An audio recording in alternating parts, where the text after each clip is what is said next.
En 1988, una tragedia sacudió a la comunidad del condado de Culver, Alabama. Elizabeth Orlin Sennett, una esposa devota y madre de familia, fue hallada sin vida en su hogar. Lo que parece ser un robo trágicamente fallido revelaría una conspiración aún más oscura, donde la verdad implicaba a alguien mucho más cercano a ella, alguien en quien confiaba. Elizabeth Orlin Sennett, conocida cariñosamente como Liz por sus amigos y familiares, era una mujer bondadosa y profundamente arraigada en su comunidad. Criada en un entorno rural, Liz desarrolló desde joven un compromiso sólido con su familia y su fe. Durante su adolescencia, se trasladó con su familia a Ohio, donde conoció a Charles Sennett, el hombre con quien construiría una vida. Charles, nacido también en 1942, fue influenciado desde pequeño por su padre, un pastor quien lo guió a una vida de servicio religioso. Inspirado por esta vocación, decidió seguir el mismo camino y dedicarse a la iglesia. A los 20 años, Liz y Charles contrajeron matrimonio y comenzaron a formar su familia. Poco después de su boda, Liz dio a luz a su primer hijo, Charles Jr., y 2 años más tarde, en 1965, nació su segundo hijo, Mike. Liz era conocida por su generosidad y carácter pacífico, cualidades que la convertían en una persona de confianza y en un refugio para sus amigos y vecinos. Su hogar era un punto de encuentro en la comunidad donde su calidez y amabilidad la hacían querida y respetada. Charles, por su parte, era un predicador que compartía valores de amor, confianza y solidaridad, ganándose la estima de la comunidad. Su trabajo como líder religioso lo convirtió en una figura de apoyo y junto a Liz proyectaba la imagen de una familia comprometida con la iglesia y con la vida comunitaria. Después de años de trabajo, fue nombrado predicador de la iglesia Hutton, Alabama, una pequeña congregación en un área rural donde asumió mayores responsabilidades. Para garantizar la estabilidad económica de la familia, además de sus deberes pastorales, Charles inició un negocio secundario vendiendo bóvedas funerarias. Aunque esta era una fuente adicional de ingresos, esta actividad sumó más presión a su vida. Con el tiempo, Charles empezó a experimentar una carga emocional abrumadora que Liz percibía como preocupación. En 1976, Charles sufrió una crisis nerviosa relacionada con el estrés de su negocio y el ministerio, y fue diagnosticado con depresión severa. Los médicos le recetaron litio y aunque intentó regresar al púlpito después de 2 años de tratamiento, nunca fue el mismo. En ese periodo, Liz asumió un papel de sostén emocional y financiero, incluso trabajando como secretaria para mantener a la familia mientras Charles luchaba con su salud mental. Desde el exterior, el matrimonio parecía un modelo ejemplar de unión y devoción, pero en su vida privada existían tensiones ocultas. A medida que Liz se dedicaba al hogar y el apoyo de su esposo, Charles acumulaba deudas considerables que ella desconocía. Presiones financieras crecientes que amenazaban su estabilidad y aumentaban su desesperación. Para febrero de 1988, la situación financiera de Charles era insostenible. Ahogado en deudas derivadas de su negocio y temeroso de que su aventura con una feligresa fuera descubierta, Charles se encontró en una crisis que lo llevaría a tomar decisiones impensables, alejándose de la imagen de hombre de fe que proyectaba. Y es así, como teniendo este contexto, es que vamos al día de los hechos. El 18 de marzo de 1988, el pastor Charles Sennett regresó a su casa tras su servicio en la Iglesia de Cristo de Westside y encontró una escena desgarradora que marcaría su vida y la de la comunidad. Su esposa, Elizabeth Sennett, de 45 años, yacía en el suelo casi sin vida, rodeada de un charco de sangre. Su rostro estaba brutalmente golpeado al punto de quedar casi irreconocible, y su ropa estaba manchada por las profundas heridas que había sufrido. A pesar de la gravedad del ataque, Liz aún respiraba cuando llegaron los primeros socorristas. Cada débil aliento era una señal de que su vida estaba en un hilo muy frágil. En un esfuerzo desesperado por salvarla, los paramédicos la trasladaron de inmediato al hospital, donde los médicos la llevaron al quirófano para tratar de estabilizarla. Sin embargo, las lesiones que había sufrido eran devastadoras, y después de 2 horas de intento por mantenerla con vida, Liz falleció en la mesa de operaciones. Su muerte dejó un vacío inmenso, y aún más desconcertante, ningún indicio sobre la identidad de su asesino, pues Liz no logró pronunciar palabras antes de morir, lo que dejó a los investigadores sin pistas claras en el comienzo de su investigación. La noticia de su muerte se extendió rápidamente y los miembros de la pequeña comunidad quedaron impactados por la violencia del ataque. Liz era conocida por su bondad y cercanía con todos, lo que hacía difícil imaginar que alguien pudiera haberla lastimado de esa forma. La investigación sobre el asesinato de Liz comenzó de inmediato, con los detectives centrando sus esfuerzos en entender el móvil del crimen. Desde el inicio, las autoridades consideraron la posibilidad de un robo, ya que la casa presentaba signos de haber sido saqueada. Sin embargo, tras una inspección más detallada, los investigadores notaron ciertas incongruencias. A pesar del aparente desorden, no parecía faltar nada de valor, lo que llevó a cuestionar si el robo había sido una puesta en escena para encubrir algo más siniestro.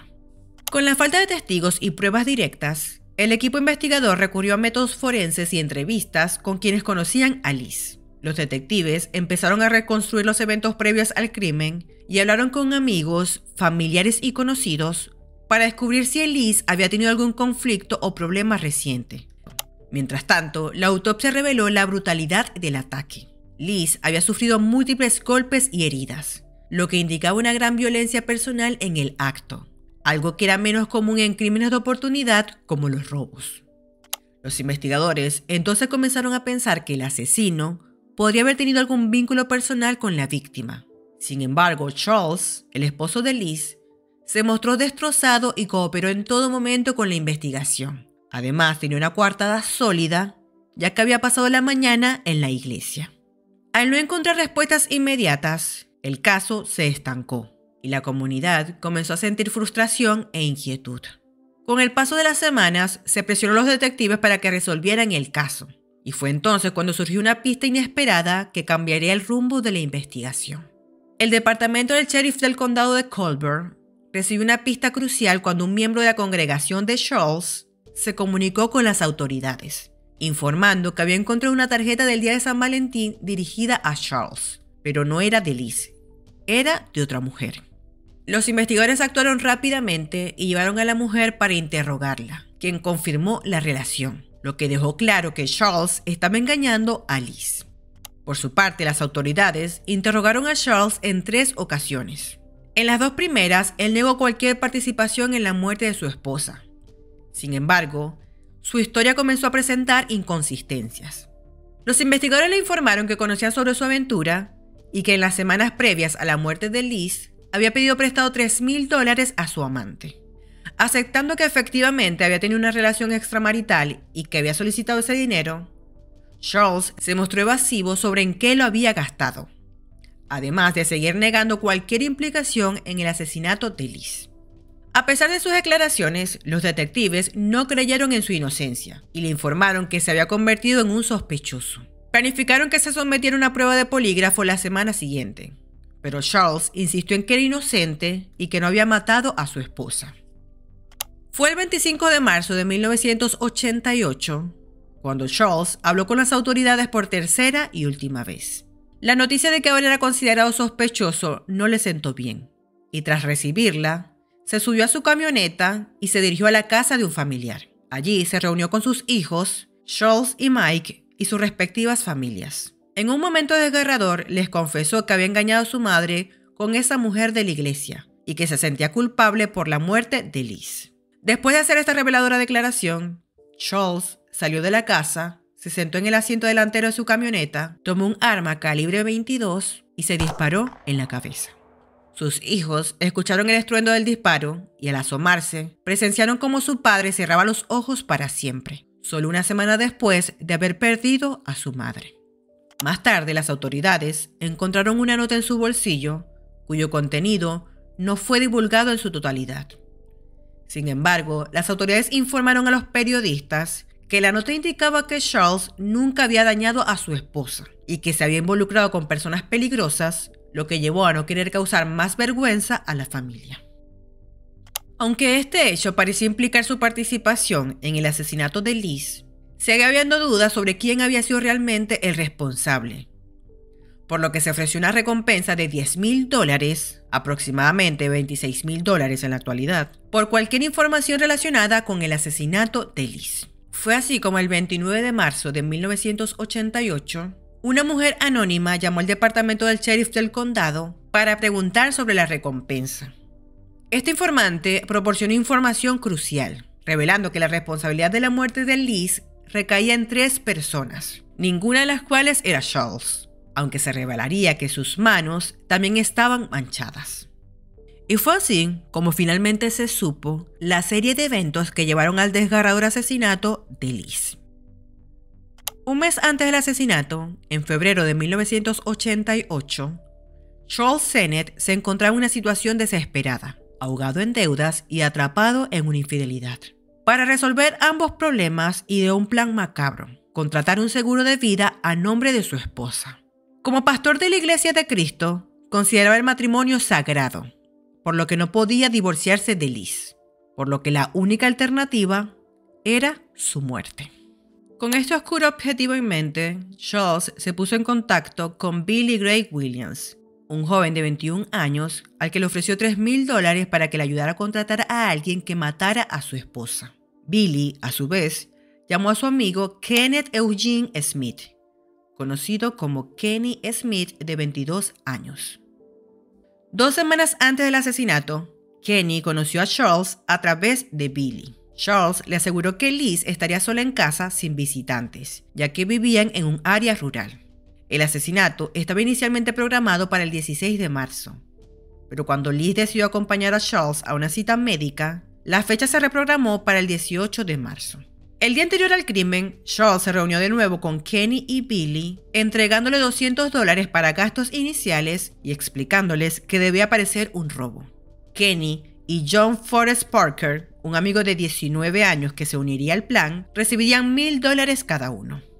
El 18 de marzo, Charles salió de su casa entre las 8 de la mañana y el mediodía, tiempo que tenía Kenny y John para llevar a cabo el asesinato. Sin embargo, John, quien luchaba contra la adicción, usó parte del dinero destinado a comprar una pistola para comprar sustancias, por lo que en su trayecto hacia la casa de Liz, Kenny afiló el cuchillo de caza que había traído, ya que habían gastado el dinero destinado para la compra de la pistola. Al llegar, estacionaron el auto de John y tocaron la puerta. Liz, al abrir, les preguntó sus nombres y llamó a Charles para verificar su historia, pues afirmaron que él les había dado permiso para explorar la propiedad. Charles aparentemente confirmó la información, lo que llevó a Liz a dejarlos entrar. Primero, Kenny pidió usar el baño y luego John hizo lo mismo. Una vez dentro, Kenny mantuvo una conversación con Liz mientras John, que se había puesto calcetines de algodón para ocultar sus huellas, salió del baño. En ese momento, ambos hombres atacaron. La secuencia de eventos se vuelve confusa, ya que Kenny afirmó que nunca tocó a Liz, mientras que John alegó que Kenny fue el que la mató. Sin embargo, lo que importa es que la golpearon tan brutalmente que Liz luchó por su vida. Las autoridades creen que usaron cualquier objeto a su alcance, como un bastón, una silla y herramientas de chimenea. Mientras Liz suplicaba que no la lastimaran, uno de ellos, aunque no está claro quién, la apuñaló 10 veces. Después del ataque, saquearon la casa, robaron un estéreo y un VCR, y rompieron un gabinete de medicina y un aparador de porcelana. John arrojó el estéreo en un río cercano, mientras que Kenny se llevó el VCR a su casa. Afirmaron que cuando se fueron, Liz aún estaba viva luchando por respirar, y luego se dirigieron al apartamento de Billy para recibir el resto de dinero y deshacerse de la ropa ensangrentada. Las autoridades querían creer que la fuente anónima que había proporcionado información sobre el caso de Liz estaba diciendo la verdad. La persona conocía tantos detalles que sería locura pensar que era solo una persona aleatoria tratando de llevarlos en una cacería inútil. Por ejemplo, sabía que el día del asesinato de Liz, Billy utilizó su parte del dinero para comprar una cama de agua, y también estaba al tanto del VCR robado que estaba en la casa de Kenny. La informante mencionó el modelo, la serie y que la sangre de Liz aún estaba salpicada en el aparato, además de que el control remoto había quedado atrás en la casa de los Sennett. El 21 de marzo, aproximadamente 2 semanas después del asesinato de Liz, la policía obtuvo una orden de registro para la casa de Kenny. En menos de 10 minutos encontraron el VCR y confirmaron que el número de serie coincidía. Además, la sangre de Liz aún estaba en el aparato. Ese mismo día, los oficiales allanaron la casa y Kenny, Billy y John fueron arrestados. John y Kenny enfrentaron cargos por asesinato en primer grado, mientras que Billy se le acusó de conspiración para cometer asesinato. Kenny confesó inmediatamente todo, al igual que John. Con base en esas dos confesiones, los oficiales tenían el derecho legal de arrestar a Billy. Cada uno de los tres hombres fueron juzgados por separado. El primer juicio fue el de Billy Gray Williams, que se llevó a cabo en enero de 1989. Según medios, fue condenado por asesinato capital, lo que indica que su cargo original de conspiración para cometer asesinato fue elevado. Casi no hay detalles disponibles sobre su juicio, pero sabemos que un mes después, en febrero de 1989, fue sentenciado a cadena perpetua sin posibilidad de libertad condicional. Todos sus recursos fueron denegados y el 22 de noviembre del 2020, Billy Gray Williams murió en prisión a la edad de aproximadamente 53 años, habiendo pasado 31 años tras las rejas. El siguiente juicio fue el de John Forrest Parker, que comenzó el 30 de mayo de 1989. Según documentos judiciales, tanto la fiscalía como la defensa acordaron que John era culpable de asalto y conspiración para cometer asalto, pero la defensa argumentó que él no tenía la intención de matar a Liz, sino de causarle daño. Los abogados de la defensa afirmaron que John dejó a Liz en condiciones aceptables, es decir, que estaba golpeada, pero no al borde de la muerte, y que fue Charles quien regresó a la casa, sacó su propio cuchillo y la apuñaló. John no testificó y después de deliberar durante aproximadamente una hora, el jurado lo encontró culpable de asesinato capital. Recomendaron que fuera sentenciado a cadena perpetua, pero el juez no estuvo de acuerdo y lo condenó a muerte. Tras agotar todos sus recursos en los tribunales estatales y federales, John Parker, de 42 años, fue ejecutado el 10 de junio del 2010 a las 6:41 p.m. por inyección letal. Momentos antes de su ejecución, se le preguntó a John si tenía alguna última palabra y se volvió hacia los hijos de Liz, quienes estaban presentes, y les dijo: «Lo siento, nunca espero que me perdonen, realmente lo siento». Luego se dirigió a sus amigos, agradeciéndoles y expresando su amor antes de morir. Por su parte, Mike, el hijo de Liz, declaró que su familia había tenido 20 años para despedirse, algo que él no pudo hacer. El último juicio fue el de Kenneth Eugene Smith, que se llevó a cabo en octubre de 1989. Este juicio se trasladó del condado de Colbert al condado de Jackson, debido a la notoriedad del caso de Liz. La defensa de Kenny intentó desviar la culpa por completo hacia John, alegando que él nunca tocó a Liz y que no tenía intención de matarla. Sin embargo, esta fue una táctica desesperada para evitar enfrentar las consecuencias de sus acciones. Después de solo 20 minutos de deliberación, el jurado declaró a Kenny culpable de asesinato capital. Kenny apeló su condena y, a diferencia de los otros, fue concedido un nuevo juicio basado en que el juez del tribunal no proporcionó una explicación adecuada sobre las circunstancias agravantes y atenuantes para imponer una sentencia de muerte. Su segundo juicio se llevó a cabo en 1996 y fue nuevamente declarado culpable. Una vez más, el jurado recomendó una sentencia de cadena perpetua sin posibilidad de libertad condicional, pero el juez decidió condenarlo a muerte. Kenny, a sus 57 años, estaba programado para ser ejecutado el 17 de noviembre del 2022, pero la ejecución se suspendió después de que el equipo de ejecución no le pudo conectar la vía intravenosa en el tiempo disponible antes de que expirara la orden de muerte emitida por la Corte Suprema de Alabama. Este incidente generó críticas significativas sobre los protocolos de inyección letal de Alabama, especialmente después de otras ejecuciones problemáticas. Tras la fallida ejecución de Kenny, Alabama suspendió todas las ejecuciones para revisar sus procedimientos, reanudando en el verano del 2023. Kenny aprovechó esta oportunidad para abogar por la hipoxia por nitrógeno, como un método alternativo de ejecución, argumentando que una segunda inyección letal lo sometería a una experiencia tortuosa dadas las recientes fallas en las ejecuciones de Alabama. Aunque el caso de Liz no fue demasiado sensacionalista, la ejecución de Kenny fue noticia porque fue la primera persona ejecutada mediante envenenamiento con nitrógeno, un método de ejecución completamente nuevo. Por esa razón, se intentó detener la ejecución mediante una sentencia judicial, que incluso llegó a la Corte Suprema de Justicia estadounidense, y donde se determinó finalmente seguir adelante con la ejecución. Finalmente, el pasado 25 de enero del 2024, Kenny Smith comió su última comida, un bistec, papas fritas y huevos, y recibió una última visita de su esposa e hijos. Fue atado a una camilla con una máscara que le cubría toda la cara, y se dice que sus últimas palabras fueron: "Esta noche, Alabama hace que la humanidad dé un paso atrás. Gracias por apoyarme. Los quiero a todos". Los expertos han dicho que matar a alguien con gas nitrógeno podría causar un dolor innecesario o incluso ser descrito como tortura. Según la CNN, los testigos de la ejecución de Kenny dicen que sobrevivió durante más de 10 minutos después de que le administraran el gas y que se retorció contra sus ataduras durante todo el procedimiento. Esto a pesar de que las autoridades habían señalado que el hombre iba a perder la conciencia a los 30 segundos de iniciarse la ejecución. Por otro lado, en una conferencia de prensa improvisada en el hotel donde se alojaban, Diana Smith, esposa de Smith, quien se casó con él estando en prisión en el 2021, compartió su desgarradora experiencia. Vestida con una camiseta que rezaba "Nunca solo", Diana describió cómo su esposo sufrió convulsiones y luchó por respirar durante al menos 10 minutos. Mi pregunta para ustedes es: ¿dónde está la humanidad? ¿Dónde está la compasión? Criticando la presencia de la prensa durante esos desgarradores momentos. Mientras que Chuck Sene, también hijo de la víctima, señaló que no simpatiza mucho con el argumento de Smith de que la muerte por hipoxia de nitrógeno es cruel e inusual.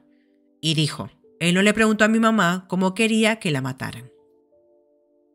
La trágica historia de Elizabeth Sene ilustra no solo la complejidad del comportamiento humano, sino también las profundas consecuencias que pueden derivarse de decisiones impulsivas y destructivas. Este caso nos lleva a reflexionar sobre el sistema de justicia y las posibles penas para los culpables de crímenes tan atroces. La pena de muerte, aunque un tema controvertido, se convierte en un punto de discusión relevante. Algunos podrían argumentar que, dado el nivel de traición y premeditación en el caso, la pena de muerte es una consecuencia adecuada. Sin embargo, otros abogan por la rehabilitación y el enfoque en la salud mental, sugiriendo que abordar las raíces del comportamiento violento podría prevenir futuros crímenes. Pero bueno, hasta aquí el caso de hoy. Me gustaría que dejaran abajo en los comentarios qué piensan sobre la pena de muerte y si están a favor o en contra. Los estaré leyendo. Ya saben, mi nombre es Mayra, pero pueden decirme Machi. Nos vemos en un próximo video.